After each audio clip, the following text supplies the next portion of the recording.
આ તરફ કોંગ્રેસની જન આક્રોશ યાત્રામાં સાંસદ ગેનીબેન ઠાકોર આકરા પાણીએ જ્યાં બોગસ ડોક્ટરો અને મનરેગા ભ્રષ્ટાચાર મામલે કડક કાર્યવાહીની માંગ કરી છે। ગેનીબેને કહ્યું કે ડિગ્રી વગરના ડોક્ટરો લોકોના આરોગ્ય સાથે ચેડા કરે છે।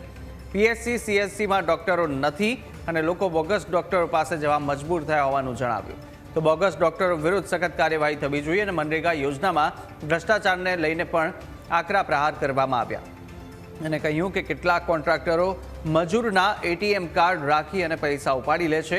ભ્રષ્ટાચાર કરનારાઓ પર કાયદેસરની કાર્યવાહી કરવા માટે માંગ કરી।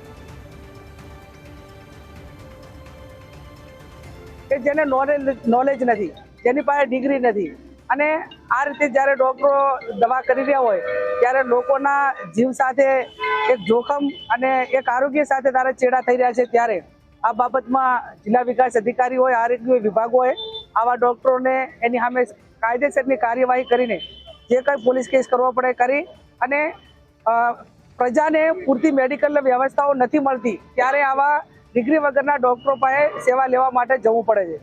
ત્યારે સરકાર પણ આ બાબતમાં જ્યાં પીએચસી હોય, સીએચસી હોય પૂરતો સ્ટાફ ભરે અને આવા લોકો સામે યોગ્ય કાર્યવાહી કરે એ મારી માગણી છે। મનરેગા યોજના એ જે લોકોને રોજગારી માટેની યોજના છે।